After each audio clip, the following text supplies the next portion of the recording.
The first thing Gideon Mercer saw wasn't blood. It was shame. A young woman lay twisted on the sunburned grass near the Smoky Hill River.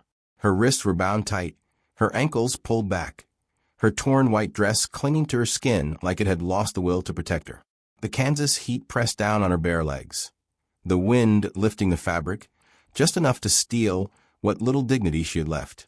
Her face was flushed not only from pain, but from humiliation, so raw it made breathing look like work. Gideon froze where he stood. 48 years on the plains had shown him death, hunger, and men torn apart by cattle and bullets. But this was different. This was a woman left alive on purpose, posed like a warning, abandoned in daylight where anyone could see her. The cruelty wasn't just in what had been done to her body, but in how deliberately she'd been displayed. Someone wanted her found. Someone wanted her shame witnessed. She saw him then. Her eyes widened in terror, then squeezed shut as if the world itself had become unbearable. Her voice came out broken and uneven. "Don't look there." The words were weak, embarrassed, and pleading. Not a cry for help, but a plea for mercy. Not rescue from danger, but rescue from being seen, from being known in this state, from having this moment become part of someone else's memory of her. Gideon felt his chest lock. He did not know where to look, so he looked nowhere at all. He stared at the horizon, jaw clenched, hands shaking like a boy caught in the wrong place at the wrong time. His mind raced through possibilities. Was she hurt beyond what he could see? Was whoever did this still nearby? Should he call out? Should he approach slowly? Every instinct told him to help, but every instinct also told him that his presence, his male presence, was making this worse for her. The woman shifted slightly, the ropes biting into her skin, and the movement made her gasp. It was clear now she had been stripped of more than her belongings. Whatever modest clothing she once wore underneath had been taken, leaving her exposed in a way no decent person would ever choose. The realization hit Gideon like a physical blow. This wasn't robbery. This wasn't even simple violence. This was calculated humiliation. Gideon pulled the blanket from his saddle and tossed it toward her without looking back. His hands fumbled with the buckle, fingers thick and clumsy with urgency and shame for her shame. "Don't move," he said softly. His voice cracked despite himself. "I'm going to help you, but I won't look. You have my word." The blanket landed over her legs. She let out a breath that sounded like relief mixed with sobbing. Dust clung to her cheeks and tears cut pale lines through the dirt on her face. She tried to curl inward, seeking some protective position, but the rope stopped her short. The bindings were expertly tied, the kind of knots a man makes when he knows rope, when he's done this before or thought about it long enough to know exactly how to rob someone of movement without killing them. The silence between them was heavy. Only the sound of grasshoppers and the distant stamp of Gideon's horse filled the air. Somewhere a meadowlark called, cheerful and oblivious. The normalcy of the prairie sounds felt obscene against what lay before him. This wasn't an accident, and no storm had done this. No wild animal. Someone had taken time. Someone had chosen the spot, tied these knots, positioned her just so. Someone had meant for her to be found exactly like this. As Gideon finally knelt to cut the ropes at her ankles, her voice trembled again. "Please don't look." He nodded, though she could not see it. He kept his gaze fixed on a patch of brown grass 3 feet to her left, on a small cluster of wildflowers that somehow still bloomed despite the heat. But in that moment, with the heat beating down on the open land and the sky watching in silence, one thought struck him harder than any bullet. If she was left here alive, ashamed and terrified, then what kind of man was meant to find her? And what was supposed to happen next if he did? So here's the question that changes everything. Was she only a victim left behind? Or was she the beginning of something far more dangerous meant for him? Gideon kept his eyes on the horizon like it was the only decent thing left to stare at. He slid his knife out slowly, the blade whispering against leather, not to scare her, just to get the job done. His voice stayed low and steady, the way he talked to a spooked horse. "Ma'am, I'm going to cut the ropes. I won't look. I promise you that. My name is Gideon Mercer. I have a ranch about 3 miles west of here. I'm going to get you somewhere safe." She swallowed hard under the blanket. He could hear the effort it took. "I didn't mean for anyone to see me like this," she said. And then she let out a breath that sounded like a laugh that hurt. Guess that ship sailed. She tried to joke, but her voice shook like humor was the only way she could keep from breaking entirely. Like if she could make light of it, maybe it wouldn't crush her. Maybe she could survive this with some part of herself intact. Gideon snorted once, a sound of acknowledgement more than amusement. Quiet now. Save your strength. Yeah. Well, I've had worse mornings, but not by much. Her voice was gaining something back, some spark of defiance. Actually, that's a lie. This is the worst morning I've ever had. He reached behind him and grabbed his canteen, still facing away, and held it out like a man offering peace.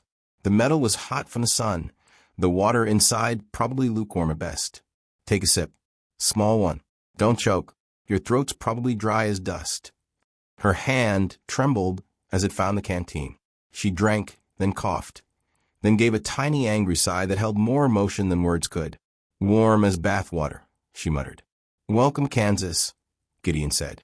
It does that in summer. Hell, it does that in spring and fall too. That little bit of normal talk did something important. It made her feel human again, not just a poor thing left on the grass, not just a victim, not just a body, but a person with opinions about water temperature and the right to complain about it. Her breathing slowed. Her shoulders dropped a fraction. The blanket stayed tight around her like it was the last good thing in the world, the only barrier between her and total exposure. I'm Mabel, she said quietly. Most folks call me May. Gideon, he answered. Friends call me Gid. You can call me whatever gets you through the next 5 minutes. You can call me a damn fool if it helps. She almost laughed again, then winced. The ropes had dug deep, and the skin around her wrists looked raw and swollen. Angry red lines cutting into pale flesh. Gideon felt that old ranch anger rise in him, the kind that starts in your gut and climbs to your throat, the kind that makes a man's vision go narrow and his hands want to form fists. Somebody did this on purpose, he said, voice tight. Somebody tied those knots like they had time and like they enjoyed it. These aren't panic knots. These are practiced. May spoke like she hated every word, like saying them out loud made them more real. They took my bag, my shoes, and what little modesty I had left just to be cruel, not because they needed to, just because they could. Gideon's jaw tightened until his teeth ached. He still did not look. He reached back, found a second strip of cloth from his saddle roll, and slid it toward her. His movements were careful, deliberate, giving her time to see his hands, to know what he was doing. Wrap that around your shoulders. There's no honor in the wind getting a better view than it deserves. You take what time you need. May pulled the cloth around herself, and for a second she sounded almost like a regular young woman having a regular conversation. If you tell anyone you saw me like this, I'll haunt your barn. I'll rattle every bucket you own. I'll make your chicken stop laying. Gideon huffed, almost smiled despite everything. Ma'am, if you can haunt, you don't need my help. But I'd appreciate you haunting the men who did this first. Save me the trouble of tracking them down. She went quiet again. Then she whispered, I was headed for a bean, the depot. I work there sometimes, filing papers, keeping records. They said I heard something I shouldn't have. They said I was too curious for my own good. Gideon's eyes narrowed. A bean wasn't just cattle and whiskey. It was gossip, money, and men who smiled while they stole. It was where deals got made in back rooms, where land changed hands under tables, where a man could lose everything or gain a fortune depending on who he knew and what he was willing to do. He shifted his weight and finally lowered himself to one knee, still looking away, still careful not to cross any line that would make her more uncomfortable. All right, May, I'm going to cut the knot at your ankles, and then we get you out of this, son. You're going to get heat stroke if we stay here much longer. May's voice jumped sharp with panic and embarrassment. Don't look there. Please. Gideon turned his face even farther away, nearly looking back over his own shoulder now. I'm not looking. I'm keeping my word. And right then, something snapped through the air. The dirt beside his knee exploded like a fist hit the ground. Dust and small stones sprayed up, peppering his leg. Who just shot at him? Gideon didn't answer the question out loud. He just reacted. Years of frontier living kicked in before thought could. He grabbed a fistful of grass and yanked himself sideways, rolling his body to cover more ground. Then he reached back and pulled May down flat behind him, blanket and all. using his own body as a shield. May let out a sharp little squeak, like a startled rabbit, then clamped her mouth shut, understanding instantly that silence might save them both. Another crack popped from somewhere up on the rise. A second puff of dust jumped a few feet away, close enough that Gideon felt grit hit his cheek and heard the bullet whine as it ricocheted off a rock. "Stay low," he whispered urgently. "Like you're a fence post. Fence posts don't get shot at most days. Make yourself small." May's voice came out tiny, barely more than a breath. "I was hoping my day would end before the shooting part." "Me too," Gideon muttered. "But Kansas don't always ask what you're hoping for. Kansas just does what it does." He kept his eyes down, but he listened hard. He heard a faint shuffle in the grass, the way sound carries when the air is hot and dry and there's nothing to absorb it. He also caught the thin smell of burnt powder drifting on the wind, acrid and unmistakable, that told him the shooter wasn't a mile off. They were close, close enough to see them clearly, close enough to feel bold, close enough that running would be suicide. Gideon slid his knife into his palm, then felt around under the blanket until he found May's bound ankles. He still didn't look, working by touch alone. He cut the rope with 2 quick pulls, feeling the hemp fibers part under the blade's edge. Then he pressed the knife handle into her hand, folding her fingers around it. "Hold it. Don't wave it around. Just hold it like it's the last piece of sense you've got.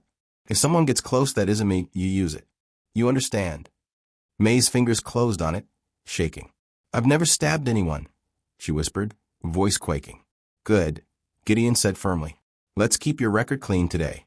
But if it comes down to it, you aim for soft places and you don't hesitate. Survival isn't pretty." He crawled slow and steady, using the slight dip in the ground for cover. He tugged May with him inch by inch, like pulling a sack of feed across a barn floor. It wasn't graceful. It wasn't dignified. It was survival, pure and simple, measured in feet and seconds.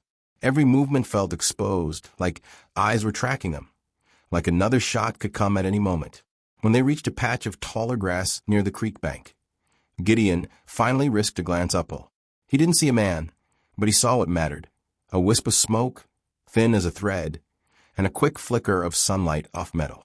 Then nothing. Whoever was up there knew how to wait, knew how to stay hidden. That worried him more than seeing them would have.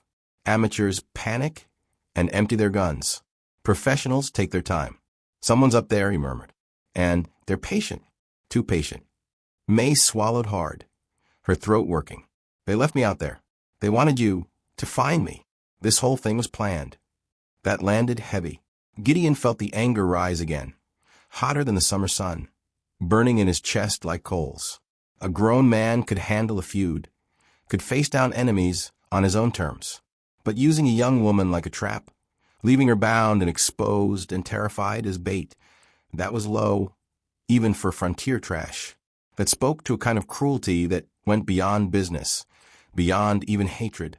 That was personal. He leaned close to May, keeping his voice calm despite the rage building inside him. "Listen, we're going to move along the creek bed. It's messy, but it's lower. Water's probably shallow this time of year, but the banks will give us cover. We get to my line shack, then we talk. And you tell me everything you heard at that depot. Every name, every word you remember." May nodded, eyes wide and frightened, but determined. "Okay," she whispered. "But there's one more thing you need to know."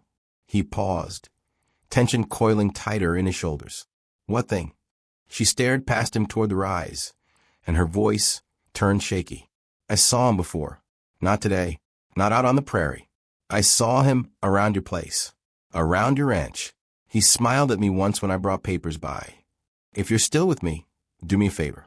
Tap subscribe real quick so you don't miss how this turns out. And go ahead and sip your tea or coffee. Get comfortable. Then tell me what time it is for you right now and where you're listening from. Because this story is about to take a turn that changes everything." Gideon didn't ask her to say the name out loud. He didn't need to. The look on May's face told him enough. It was the look folks get when they recognize danger.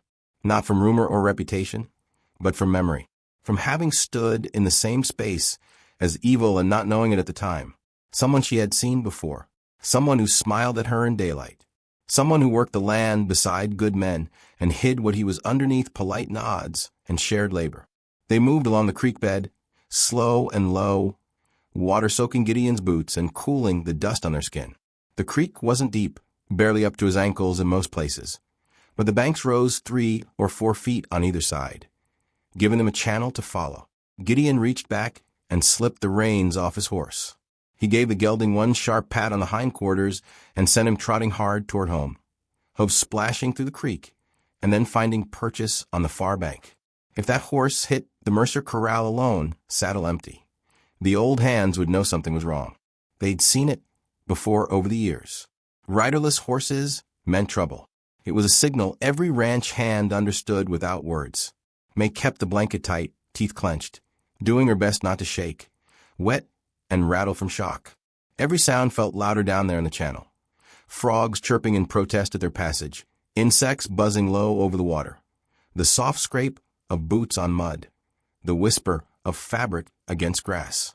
Gideon hated that feeling, the feeling of being watched, of eyes tracking movement, of being prey instead of just a man going about his business. It meant eyes were watching. It meant the trap was still being sprung. When they reached the line shack, Gideon waved her inside first. It wasn't anything special. For walls made of weathered timber, a crooked door hanging on leather hinges, and a smell of old hay and sweat and leather oil. But it was shade, and shade meant breathing room. Shade meant a moment to think. He barred the door with a heavy plank, checking twice that it was secure, and finally turned his back fully to her. "There's a clean shirt on that peg," he said, pointing without looking. "Put on. Take your time. There's also some jerky and hardtack in that tin if you're hungry. Water barrel in the corner. It's not fresh, but it's better than canteen water." May did not answer right away. Then he heard fabric move, the rustle of cloth over skin, followed by a shaky breath that sounded almost like relief. Like putting on clean clothes was putting on dignity again, reclaiming something that had been stolen. "Thank you," she said. Not loud, not dramatic, just real. Just human gratitude from one person to another. Gideon sat on an upturned crate and wiped his face with his bandana. His hands were still shaking slightly, adrenaline ebbing now that they'd reached temporary safety. He forced himself to breathe slowly, to think clearly. "All right," he said. "Now tell me what you meant back there. Tell me everything. Start to finish." May's voice came steadier now that the door was shut and locked, now that she was clothed and safe, at least for the moment. "I work the depot desk some afternoons. I file papers. I log shipments. I listen more than I talk. Men forget a woman is in the room when they think she doesn't matter. They talk around me like I'm furniture." Gideon nodded, understanding. That's part he understood well. They underestimated you. "I heard names," she continued, her voice gaining strength as she spoke. "Schedules, livestock numbers, transfer documents. One man kept saying your ranch was in the way. Said you were stubborn. Said you wouldn't sell, no matter what they offered. Said you'd have to be dealt with." Gideon felt his stomach tighten, felt the knot of dread settle in his gut. Who said it? Who was giving the orders? May hesitated, her hands twisted in the fabric of the borrowed shirt. Then she said it, the words coming out like something bitter she needed to spit out. "The man giving orders. He wore the same brand as your hands. The Flying M. Your brand, Gid." Gideon didn't move, but his face changed like a door inside him just shut. The name hit like a kick to the ribs, like a horse's hoof to the chest. Cole Drayton. The man had eaten at his table for 3 years, rode his fences in all weather, shook his hand every morning like a man with nothing to hide. Cole had pulled calves in difficult berths, had sat vigil with sick horses, had laughed at Gideon's stories and shared his own. Cole was supposed to be family. Gideon stood slowly, his joints protesting. "That don't make sense," he said, though part of him already knew it did. Part of him was already fitting pieces together, seeing patterns he'd ignored. "Cole knows this land. He knows every acre, every water source. He knows me. We've worked together for years." May swallowed, watching him carefully. "That's why he's dangerous," she said quietly. "He knew you'd come looking for whoever left me there. He knew where you'd ride. He knew where you'd kneel to cut the ropes. He knew exactly how a decent man would react, and he used it against you. The truth of it settled on Gideon like a weight. Cole hadn't just betrayed him. Cole had studied him, learned him, used his decency as a weakness to exploit. And May had paid the price for it. Outside, a horse snorted, then another. Boots shifted on dry ground. Not rushed, not loud. The sounds of men who believed they were in control, who thought they had their prey cornered. Men who had time. Gideon reached for his rifle leaning against the wall and checked the chamber. His face was calm now, the way it got before a storm. The anger was still there, but it was cold now, focused. Useful. Looks like Cole brought company, he said quietly. May stepped closer. Fear and resolve mixing in her eyes. She'd been through hell, but she wasn't breaking. Gid, she whispered. He didn't want your land, Gid. He wanted to watch you break. He wanted to destroy you from the inside out. That's why he used me. That's why he made it so cruel. So here's the question that hangs in the air like gun smoke. When the door opens, will Gideon face a hired gun or the man he trusted most in the world? And can a man survive the betrayal of someone he called brother? The door did not open all at once. It creaked slow, the sound of old wood protesting. Like the shack itself didn't want to be part of what was coming. A voice came through first, calm and familiar, the kind of voice that had called out morning greetings 1,000 times. Get come out. No need for this. No need for anybody else to get hurt. It was Cole Drayton. Same voice Gideon had heard 100 times at sunrise, calling across the corral, laughing over coffee, telling stories by firelight. The kind of voice you trust without thinking, because it sounds like work and coffee and routine. It sounds like home. Gideon stood near the wall, rifle held low, not pointed yet. May stayed behind him, wrapped tight in the oversized shirt, holding herself together with pure grit and determination. Gideon spoke back steady, his voice carefully controlled. Cole, why are you here? Why'd you do this? A pause, then a soft chuckle that held no real humor. Because you're a good man, Gid. And good men don't know when to step aside. They don't know when they've lost. You could have sold. You could have taken the money and moved on. But no, you had to be stubborn. Had to hold on to principle. That sentence did something strange. It didn't just make Gideon angry. It made him sad, deeply sad, because it told him Cole had been watching his decency like it was a weakness. Cole had seen honor and kindness and mistaken them for foolishness. And that meant Cole had never really known him at all. Gideon opened the door a hand width. Enough to see, not enough to invite trouble. Cole stood outside with 2 riders behind him, both armed, guns resting easy like they owned the afternoon.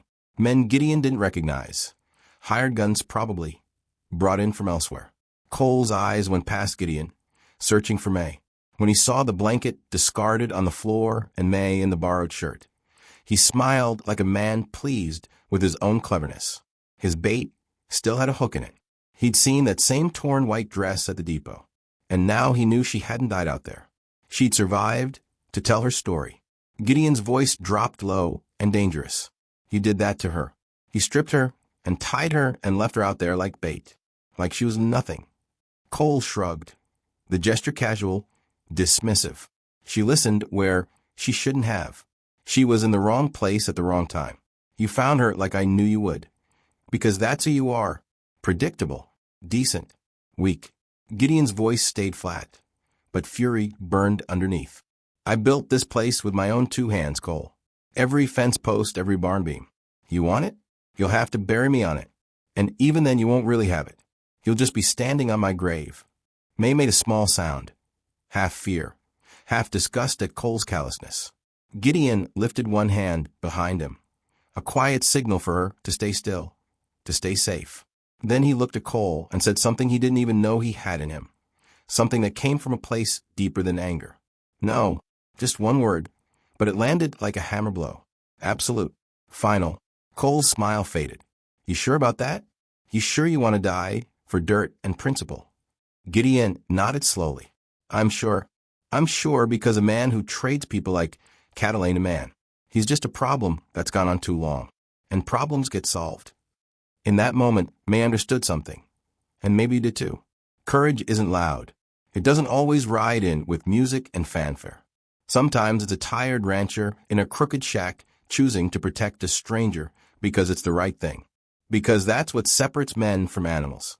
Because without that choice, nothing else matters. Cole's riders shifted.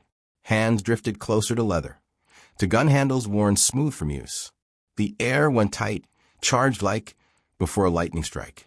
Then a horse screamed outside and boots hit the dirt fast. Multiple riders coming hard. Old ranch hands. Men Gideon had worked beside for 20 years. Men who knew him, who trusted him, who'd seen his riderless horse and understood immediately what it meant. One of them barked, voice rough with anger and urgency. Gid's gal came home alone. Where's Gid? Cole, what the hell's going on here? Another voice followed, rough and steady. The voice of a man who'd seen too much to be easily fooled. Everybody drop your irons right now. Cole, I branded calves with you 20 years ago. I broke bread with you. Don't make me shoot a man I once called friend. Don't make me do that. A moment later, the town marshal pushed in behind them, breathing hard like he'd been riding mean and fast, his star catching the late afternoon light. He took one look at Cole, at the hired guns, at Gideon standing in the doorway of the line shack, and his eyes went flat with understanding. Not heroes from a dime novel. Not cavalry riding to the rescue with trumpets blaring. Just locals with steady eyes who decided they weren't going to let cruelty run their county. Just ordinary men making the choice to stand for something. Cole froze. For the first time, the man who thought he owned the game, who thought he'd planned everything perfectly, realized he was standing in the open, surrounded, outgunned, outmaneuvered. Cole was taken in, hands bound with his own rope in a justice that felt appropriate. May was safe, wrapped in a blanket again, but this time by her own choice, for warmth, not shame. And Gideon sat on that crate after it was over, shaking a little, not from fear, but from the weight of what could have happened, from how close it had come, from knowing that evil had worn a familiar face, and he hadn't seen it. May looked at him and whispered, "You didn't have to do that. You didn't have to risk everything for me. You didn't even know me." Gideon answered, his voice quiet but certain, "Yeah, I did. That's the whole point of being human. That's what separates us from them. We choose. Every time we get to choose." He looked out past the door where the late sun was sinking behind the low hills, painting the Kansas prairie in gold and amber. The same land that had witnessed cruelty was now witnessing something else, something better. Some things are worth standing for, even when your knees shake. Some things are worth fighting for, even when the cost is high. Some people are worth saving, even when they're strangers. Here's the lesson that lingers long after the story ends. The world will test you.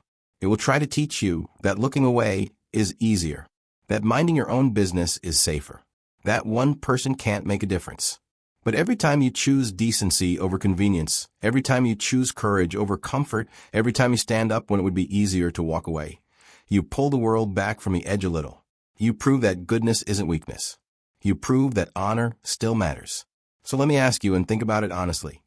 If you were Gideon, would you have opened that door? Would you have faced down a former friend to protect a stranger? And if you were May, would you still believe people can be good after what she went through? After being used and abandoned and treated like nothing more than bait? These aren't easy questions. They're the kind that reveal who we really are when everything else is stripped away. If this story gave you something to think about, tap like and hit subscribe so you don't miss the next one. And tell me in the comments what you would have done in Gideon's place. Would you have risked everything? Or would you have walked away?